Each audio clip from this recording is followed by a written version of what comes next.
When you suggest to people that their money should be gold or silver coin, as it says in the Constitution, they sometimes stare at you with a blank expression or make the most extraordinary comments. Do you feel that our paper currency should still be backed by gold or silver? I think there should be a backing for currency. Otherwise, there's a temptation to run it out and make too much of it. I'm not really sure what you mean. Like change the color of our money or something, or? I buy silver. Gold. I don't know a lot about this subject, but I would say just because of counterfeit. I think it should, but unfortunately it isn't. Okay, why do you think it should? I don't think the current system is stable. These statements by everyday American citizens show how little people understand the intentions of the Founding Fathers. As the Constitution itself says, it is the supreme law of the land. And therefore the Constitution ranks ahead of any statutes of Congress, any statutes or constitutions, for that matter, of the states, and decisions of the courts.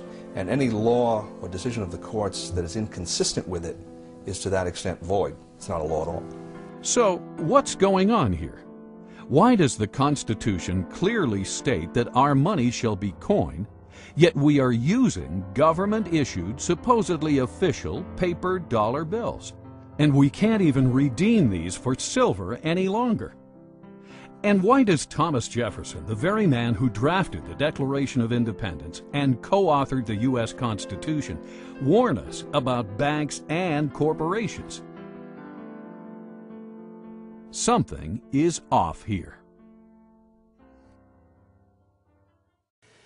The Federal Reserve System, to most people, seems like it is an agency of the federal government.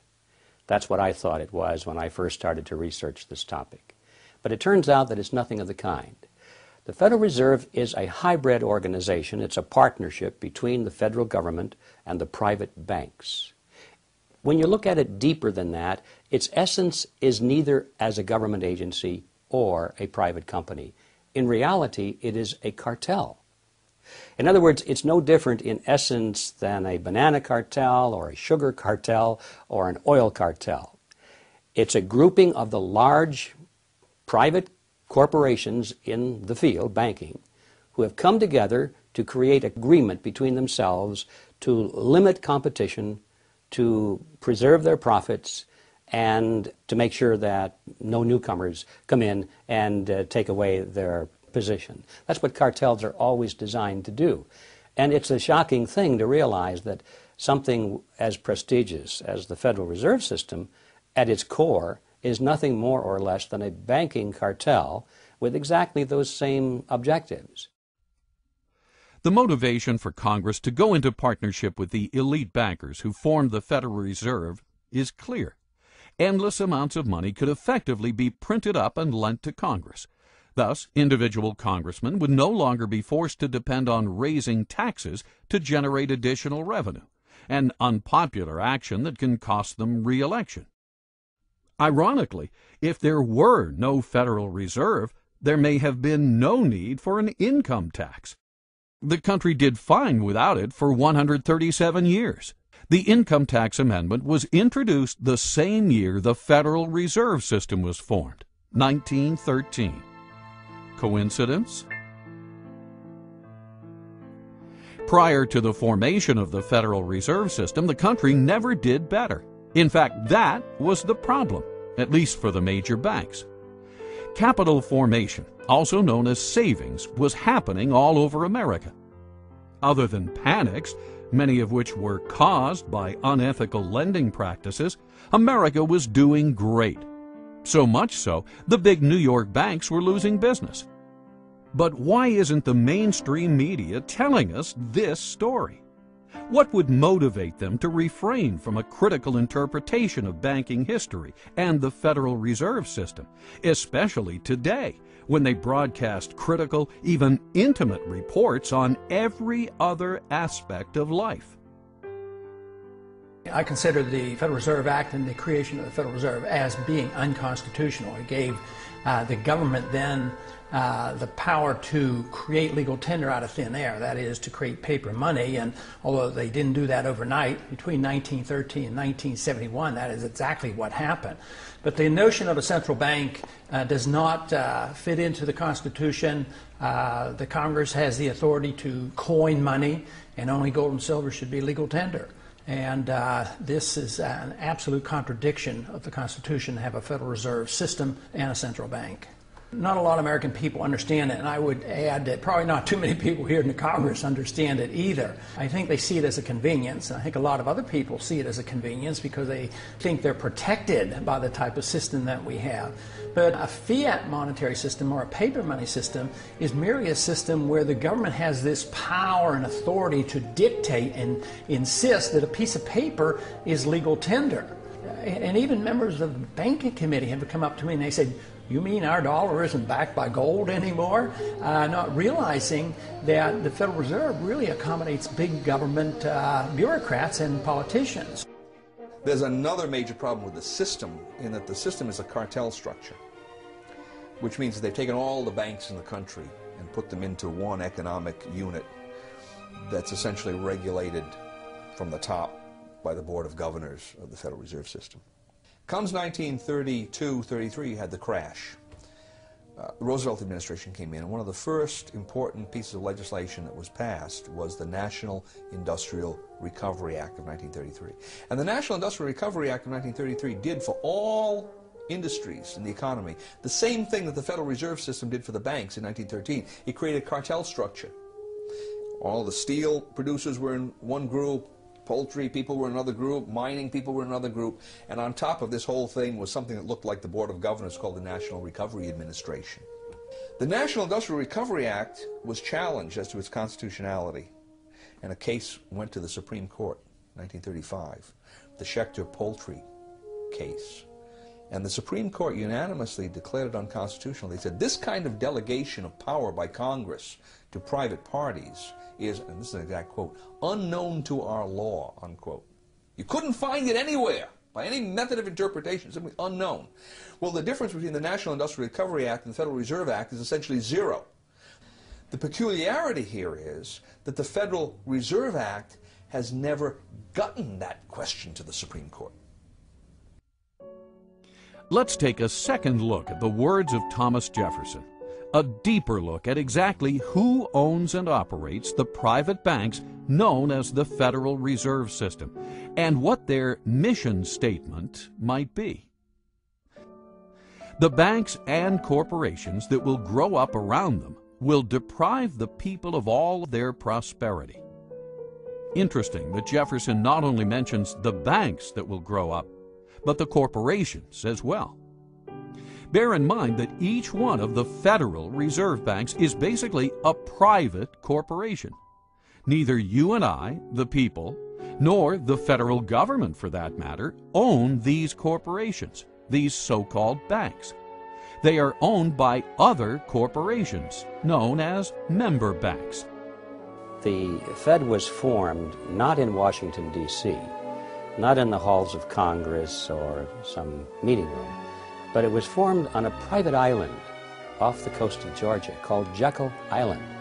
This island in those days was a club they called the Jekyll Island Club, and its members were a relatively small group of billionaires from New York, people like J.P. Morgan and William Rockefeller and their business associates.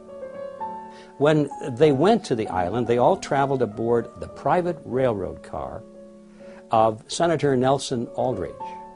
This was November of 1910, and he and 6 other men were told they mustn't be seen together, they couldn't dine together on that evening, and they must avoid newspaper reporters at all costs. One of them carried a shotgun.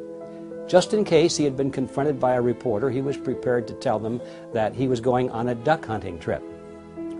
When they got on board this railroad car, they were told not to address each other by last names, first names only. And 2 of them even went further and they adopted code names. They were concerned that the identities of all of these 7 men might be known to the servants on board the car, and that the servants might talk about it. In that fashion, the word would get out. Even when they got to the island and went to the clubhouse, they had replaced all of the normal servants with new servants who didn't know any of these people. And they created the Federal Reserve under those kinds of conditions of great secrecy. I can assure you that very few wars of history have ever been plotted under conditions of greater secrecy than that. According to accidental releases of Fed stockholder information, as of 11:05 a.m., Tuesday, July 26, 1983, 5 member banks own 53% of the stock in the Federal Reserve Bank of New York, the most major of the 12 Federal Reserve banks around the country. This is a controlling interest in the controlling bank. The major stockholders of this major bank, however, are confidential. No one, not even the government or the President of the United States, knows who they are, nor can they find out. We all began to lose track of this ownership on Tuesday, the 26th of July, 1983. Only a small group of elite insiders knows who these owners or controlling agents are in present time. Does this sound like a Thomas Jefferson operation?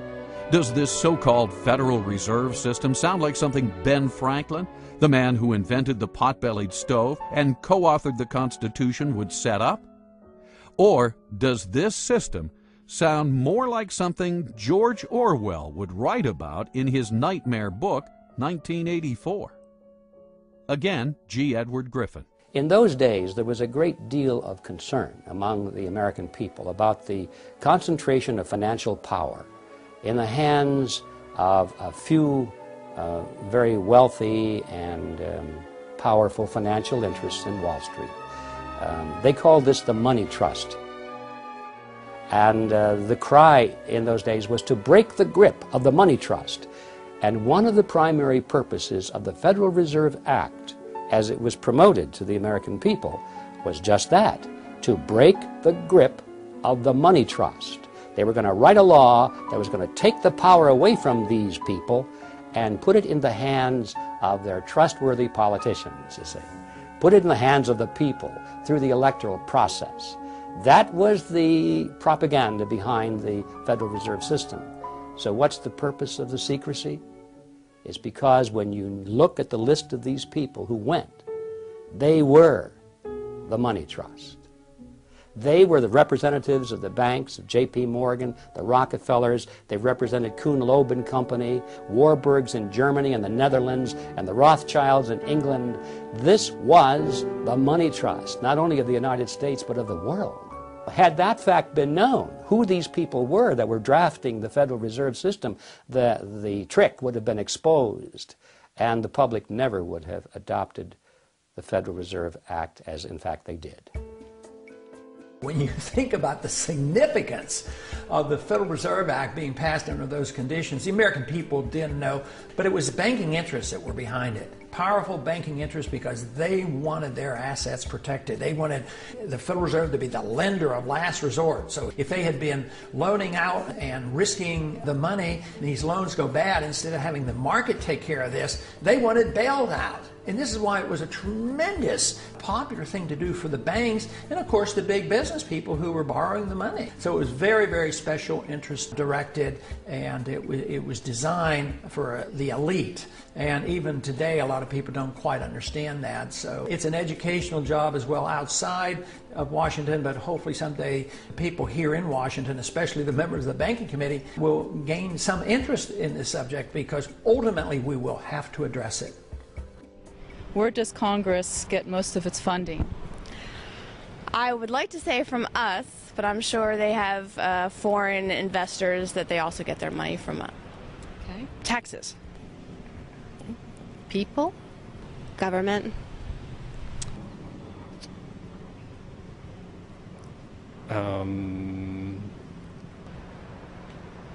It gets it out of federal taxation, of course. From taxes, but if you mean today, a great deal we're getting from China buying treasury bills. They print it. And can you elaborate on that? They have no funding. They have no money. It's all puff and mirrors. They have no money. It's all an illusion. There's not much in back of it. As we can see, the average American citizen has conflicting ideas as to where Congress gets its funding. In actuality, Congress gets most of it by borrowing it from the Federal Reserve. The Federal Reserve gets the so-called money by effectively printing it up. The whole process is known as the Mandrake mechanism. Thus, today's paper currency, far from the gold and silver coinage stipulated by the founders, is essentially created out of thin air. Most people are alarmed when they hear about the fact that the Fed can create money out of nothing and charge interest on it, so-called interest.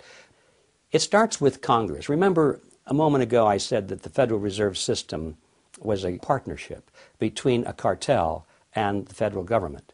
Mr. Chairman, we've got to go vote, and we want to thank you for being here with us for today. And, well, if there's a partnership, thank you also for, there's a reason for the partners, both of them, to be in it, or they wouldn't be. So why is the banking fraternity in this partnership, and why are the politicians in it? Congress needs more money. They always need more money. They like to spend money. That gets them elected. They don't like to raise taxes because that gets them unelected. The answer, of course, is that they borrow it. If you're not going to tax it from somebody, you can borrow it from somebody else. And that's why we have government bonds and treasury notes and bills and so forth. And we have what's called the national debt, because they've borrowed money to pay for current expenses that they don't want to pay for through taxes, because that would be unpopular. So 30 days after they borrowed $1 billion, or 60 days, whatever the term of the loan is, they have to pay that money back. Well, lo and behold, it turns out that the congressmen and the senators are still not taking in as much money in taxes as they are spending in benefits, so they don't have the money to repay the loan. So what do? Easy. Borrow some more. Borrow enough to pay back the original loan, plus a little bit more to keep them in office. So this process goes on and on and on, and that's why we have the national debt growing and growing and growing. The Federal Reserve enters the picture at this stage because, you see, they can never borrow enough from the private sector. There's never enough existing money out there for the politicians to borrow. So what do? They go to the Federal Reserve System, and by agreement, remember this is their partner now, the Federal Reserve System agrees literally to create the money that they're going to lend to the government. It's not really a lending at all, as you can see, but they use the old traditional words of lending it to the government, when in fact all they're doing is just printing it for the government. They're creating it for the government, and then they call it a loan. Of course, they don't print it all because most of it's checkbook money, but nevertheless, the process is the same as if they had just turned on the printing presses and printed all this money and gave it to the federal government. So now, once the Federal Reserve System creates this money out of nothing, literally, it's fresh money into the society, into the economy, and that's how the money supply keeps growing and growing and growing. What about the banking partner? What's in it for them? I come in and I give the bank, say, 100 ounces of gold, and the bank offers me some interest payment on that. They're going to pay me 3% interest. And they're going to take that 100 ounces of gold and they're going to lend it out at 5%. That's how they make their money, the 2% spread. Okay? Now that's fine so far, because I know that gold is in there, it's being loaned out, and someday I'm getting 2% interest, and someday I can ask for that principal back. It might be 6 months, it might be a year, whatever it is.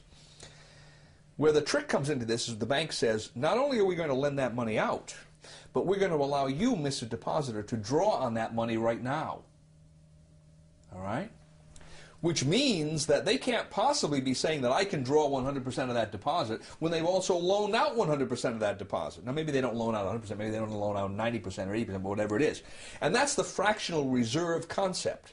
They don't have enough reserves to pay out all of these obligations that they've made, especially with respect to paper currency, because usually that's the way it worked.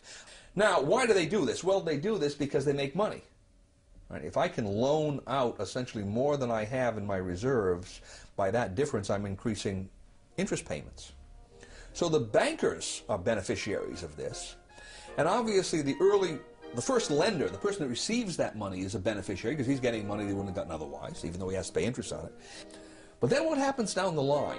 This is the fascinating part about it. The market has set prices and wages on the basis of what it believes is the total amount of money that's in circulation. Along come the banks and they start generating new money that the market doesn't know about.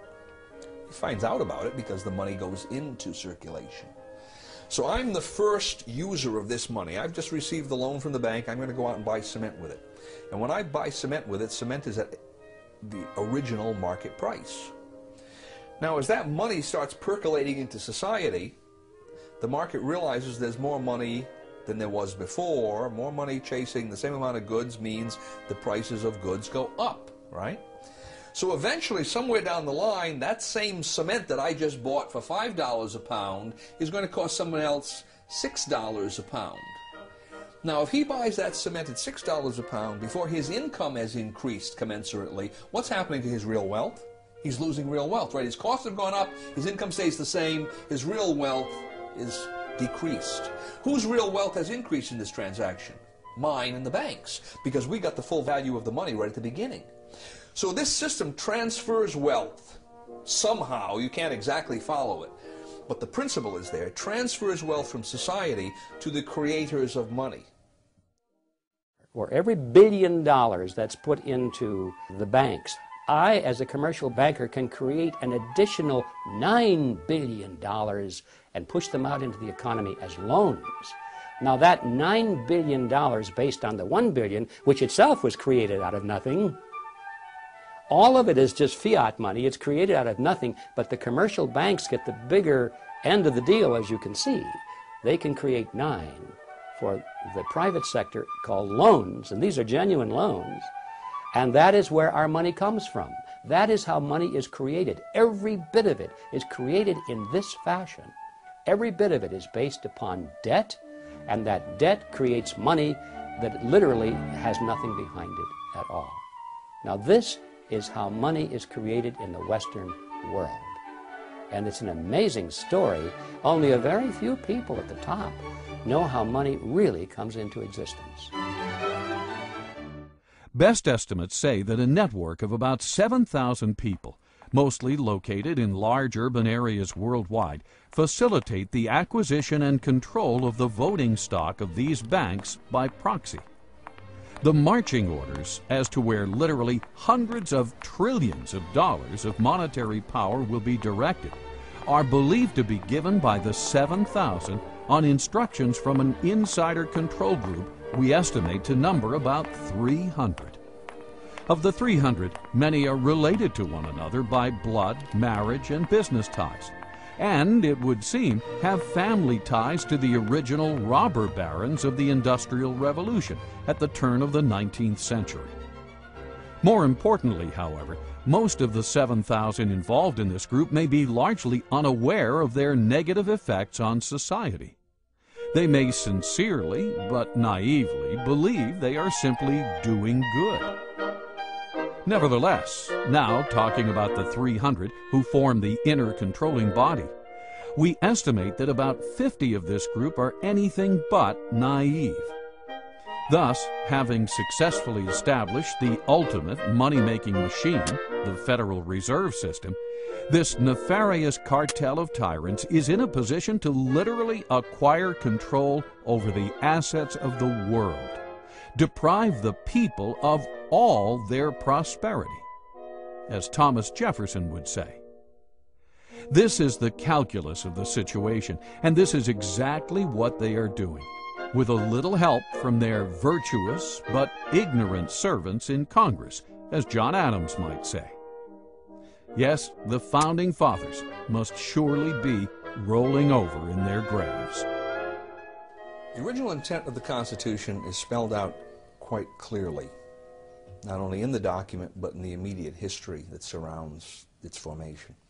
Now, Article 1, Section 10, Clause 1 limits the powers of the states. It says, no state shall coin money. States had coined money. stops them from doing it. No state shall emit bills of credit. Now that's one of those peculiar words. If you were living in that time, you knew what it meant. It meant essentially what we call paper money. No state shall emit bills of credit, which means that a state itself cannot create paper money, and then it can't do it indirectly by setting up some kind of a bank that's controlled by the state. Third provision in that clause is, no state shall make anything but gold and silver coin a tender in payment of debts. And notice the language, no state shall make anything but gold and silver coin, meaning states can and should make gold and silver coin a tender in payment of debts. But the historical background shows absolutely clearly that paper money was not going to be allowed at the national level or the state level.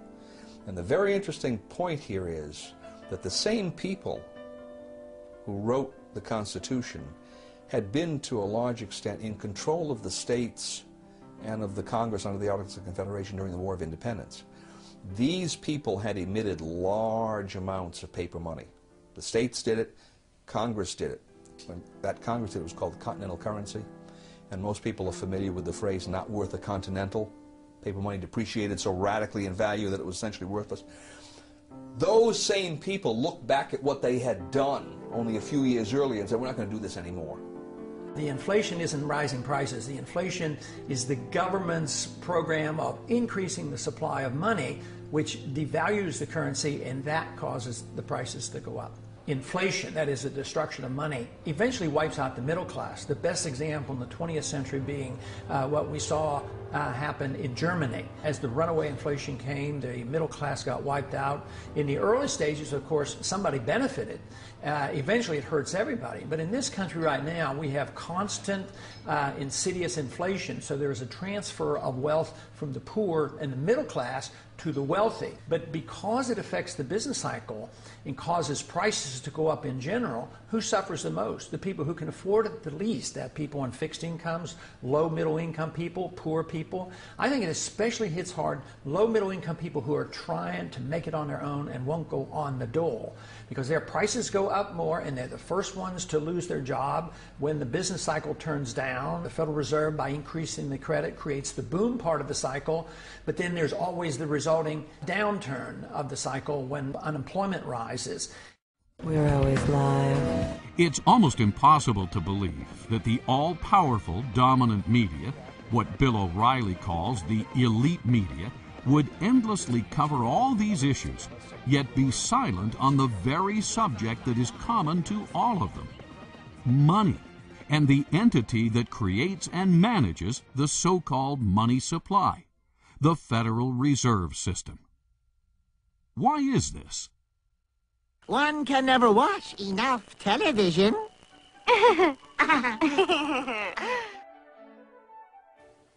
There has been a tremendous concentration of the mass media over the last 50 years, from over 100 companies to 6 companies. Back in the 1934 Communications Act, each media company was only allowed to own a handful of stations, and they weren't allowed to have cross-ownership. They couldn't own all the media in your town. Now they can own more and more because congressmen who've gotten elected as a result of the mass media have given them more and more.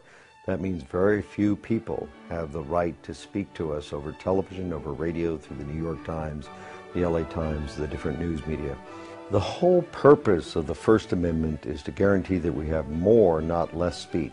However, when you start to get down and say only a few people can put up their soapbox, only a few people can address the audience, suddenly you've limited the amount of speech. Now that's the government control of speech. On the other hand, when those few people recognize that the government is the one that's licensed them to speak, they start to act in a way that's not going to jeopardize that relationship. Could this be one of the reasons any critical reporting of universally important issues, such as the Federal Reserve, have been cut out of the public debate for so long?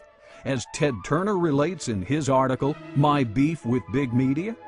Why would major media corporations that control the information flow to 95% of the American citizens, fail to report on the detrimental activities of the Federal Reserve System, a government-sanctioned, quasi-private banking cartel that literally controls 100% of the money flow to the same citizens, as well as the lion's share of the money flow to Congress itself. The amount of money it costs today to run for Congress or even to run for president is obscene. And most of that money goes into television commercials and spots and all of the mass media advertising that needs to be done to reach the 295 million Americans, a vast number of people. And when that person wins, if the media has supported him, naturally he wants to pay them back. He may not think of that consciously, but in appropriating licenses and expanding territories and allowing them to own more than one media outlet, that's exactly what happens. As a result, the number of media companies, as we said before, has concentrated in a few hands. And unfortunately, Congress and the media work together to present an image to the American people that does not always include every aspect of the truth. This reciprocity, this in cahoots process, has obscured many of the more important issues to the American people. And there's no more important issue than the issue of fiat money. When you give men the power to create money out of nothing, you shouldn't be surprised if they turn around and create money out of nothing, because that's what they're supposed to do. Now, the underlying philosophy is that, well, we'll be very conservative about it. We won't run rampant. We won't abuse this power, would we? So we give them blindly this power to create money out of nothing because we trust them to use this power wisely. Nowhere in history has this ever been a justified trust. Every time man has had that power, and this started back in antiquity, those with the power have abused it, and they have created more and more and more money at a rate much faster than the expansion of goods and services which are being produced by the productive side of the economy. Now, if the goods and services were growing at a rate which is exactly the same as the money supply, then the purchasing power of the monetary unit would remain constant. In ancient Rome, if you had a 1-ounce gold coin, that would be the cost of a nice toga, a handcrafted belt, and a pair of sandals. Today, thousands of years later, if you have a 1-ounce gold coin and you convert that into Federal Reserve notes, you can walk into a store and buy a nice suit, a handcrafted belt, and a pair of shoes. The real price of those items, and all items for that matter, throughout history, does not change when measured in terms of something of intrinsic value, such as gold or silver, because those things take human effort to produce as well as the belt, the toga, and the sandals. Both of them take human effort to produce, and that's why they maintain value with each other. But once you break that away, and you give men the power to expand the money supply without that discipline, they're going to expand the money supply faster than the increase in goods and services. And then you're going to have this difference in purchasing power. We call it inflation. Well, it's always politically popular to impose financial burdens on somebody else. It tends to be politically difficult to impose financial burdens on someone who's living alongside of you, because they tend to have votes and they tend to have representatives who will take their position. It's fairly easy to impose a financial burden on the future because the future generation tends not to have any votes or representation at all in the present. As soon as you start talking about monetization of debt, where the banks come in and now buy governmental debt with new money that the banks have created through this special privilege they have of creating money in the Federal Reserve System, the redistribution of wealth that takes place through that process, most people don't understand. It happens through depreciation of currency, and the depreciation of currency usually leads to increases in prices, which the average person calls inflation. Inflation is really the increase in the money supply. The prices increase as a consequence of that. But the average person doesn't understand how this happens, and he's going to blame gold speculators in Switzerland. He's going to blame greedy unions. He's going to blame price gouging. He's going to blame everybody but Congress and the banking system. So it's easy politically through monetization of debt to expand borrowing beyond prudent levels. Now why is that tyrannous. Well, at a certain level, it's tyrannous. The definition of tyranny is the exercise of a power that no one should be allowed to exercise. Okay?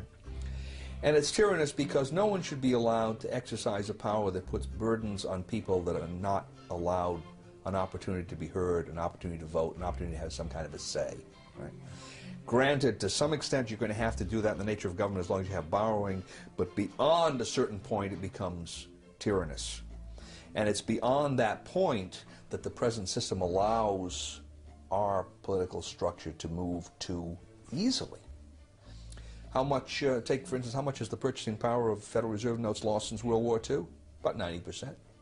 You think that hasn't had some consequence in terms of redistribution of wealth, in terms of the way the economy has developed? Of course it has.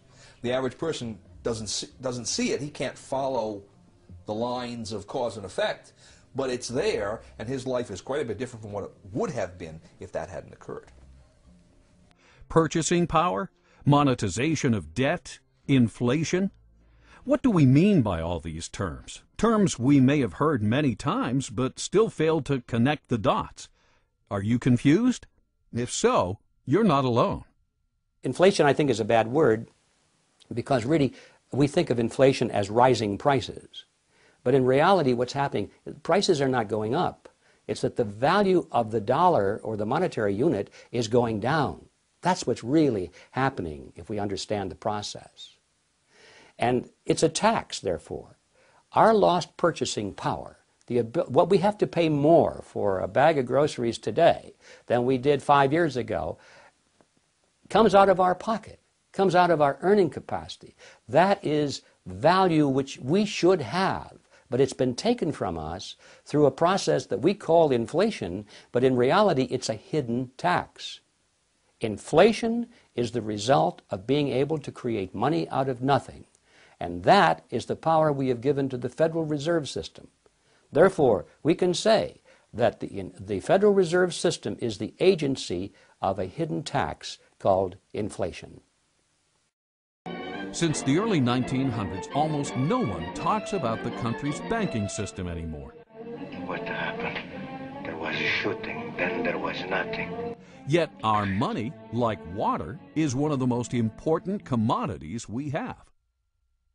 More than that, the quality of our money affects the productivity of every man, woman, and company in America. As time goes on, people figure out better ways of doing things, better ways of making products, cheaper and faster. For instance, one farmer can now grow food for thousands of people, whereas he used to be able to feed only his family. Thus, everything should be getting cheaper, because the supply of everything has been growing faster than the demand. This is true even though the population has been growing as well. Unfortunately, this is not what we observed. With the exception of a few industries, like the computer industry, and products we import from places like China, it seems that almost everything is getting more expensive, but oftentimes cheaper in quality. How can this be? Over the decades, the productive energy of society seems to be getting siphoned off.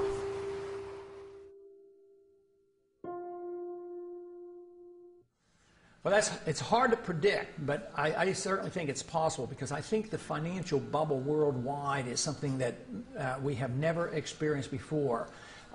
We've had tastes of that. But Alan Greenspan, in one way, is a genius, and in another way, he is an unbelievable threat to us.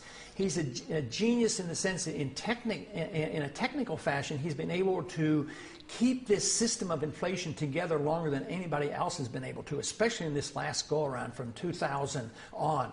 With the collapse of the NASDAQ bubble, we really didn't have much of a recession because he immediately started inflating massively, taking interest rates down to 1%. And now, of course, he's a little bit frightened about the bubble, and he's curtailing credit to some degree. But the dollar has become the gold of the world. The world central banks have accepted the dollar as if it were gold. Greenspan claims that they have gotten the paper money to act as if it is gold, which I strongly disagree with, and all the hard money people disagree with. But I believe he's been capable of creating this huge financial bubble, and the world has not yet seen what may come of this. So I suspect that depending on when it comes and what we do, it could very well end up into a much worse situation than the Great Depression. But if the country decided, well, something has to be done, and we went to a gold standard and limited the creation of credit, curtailed the power of the Fed, I think it would iron out all our difficulties. When Argentina periodically would just quit inflating and maybe tie their currency to even the dollar, price inflation went like from hundreds of percent per year down to 2% or 3%. So it's rather rapid. So you would see an immediate benefit. You would iron out the severe swings in the business cycle. The price problems would be diminished. But the one thing we'd have to give up, which to me would be a benefit, government would have to curtail spending, because they can't tax the people enough to pay for all those bills. So we would have to curtail our spending. So that would be, to me, a tremendous boost to the American people and to the economy. At the same time, we gave sound money. I mean, this would be fantastic. Within months, there would be some people who would suffer from the adjustment period, but it might be the people who have benefited so much over these years. But the average person, the poor person, the jobs would become available. So it would not take a long, long time. What would take a long time is if we refuse to consider it and the problems get worse and we have a severe recession or depression and huge inflation and we do all the wrong things. That is what we should work so hard against. We must get rid of the fiat money system. How do you do that? Well, the first step, of course, the big step, the biggest imaginable step, is for people to realize that they even have one. I mean, how many people walking up and down the streets that go into the polls each year and elect their leaders, how many people know that we have a fiat money system? How are we going to change that unless we have an understanding, an educational foundation at the electoral level? So this is where we have to start. Because so many people in the U.S. are now semi-illiterate, thanks to the government-sponsored public school system, it may be possible to stimulate a discussion on the Federal Reserve only through films and TV shows. In many ways, film has replaced the written word for the masses. What is the Federal Reserve System? It's where they generate the money and they keep the money, I think. Federal Reserve System is a banking structure owned by the banks and run by the government. No, I don't know much about this. Okay, thank you.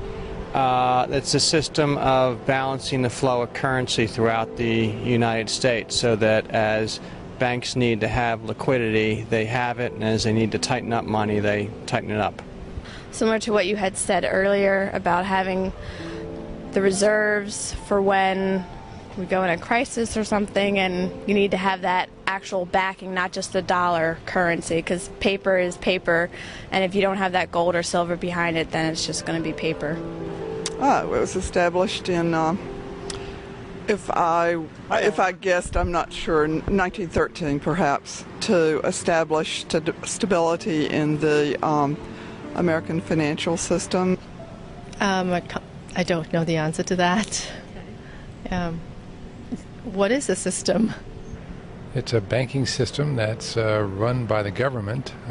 It's almost like a fourth branch, but it's run by the government, and it's guaranteeing that banks will remain stable. And if they're not stable, they'll take it over. A way of backing up the money. I don't know. Yeah. And what is the Federal Reserve System? Well, do you want Andrew Jackson's opinion of the Federal Reserve System or what? Your opinion. I liked his. It's a bunch of organized crooks. Wow. Now that citizen is informed. Too bad everyone is not as aware of how far we have strayed from our founding principles. Well, the major problem you have not only with the Federal Reserve System, but with any statutory structure that's unconstitutional, is it doesn't square with what's called the Supremacy Clause. The Constitution, which has the Constitution and laws passed in pursuance thereof, that is, constitutional laws, are the supreme law of the land. So obviously you have a statute that doesn't square with the Constitution, it's void. It is not a law, in fact. So the question then arises, well, how does that square with the oath of office of representatives, senators, judges? And the answer is it doesn't. That when they come face to face with a statute that is in contradiction of the Constitution, they are to treat the Constitution as the supreme law and treat that statute as void. So that's number one. Here we have a system, the Federal Reserve System, that has all of these constitutional problems, and everyone is essentially looking in the opposite direction. So that doesn't square with the oath of office. And one would think that the president, being the head of the executive department, in which we find the Treasury, Department of Treasury, right, which interacts quite closely with the Federal Reserve, might have something direct to say about that. And then, of course, the president has a specific constitutional duty to take care that the laws be faithfully executed, and the supreme law of the land is the Constitution. So you would expect, on top of all of this, that he would be saying, wait a minute, if the Constitution doesn't square with the Federal Reserve Act in one or more ways, then I should be giving directives to the Secretary of the Treasury to take certain kinds of action to deal with that. And, of course, we see exactly the opposite. We see the Federal Reserve people, usually the chairman of the Federal Reserve comes to Congress, and he tells Congress directly, and usually tells the president at least indirectly, here's how monetary policy is going to be implemented.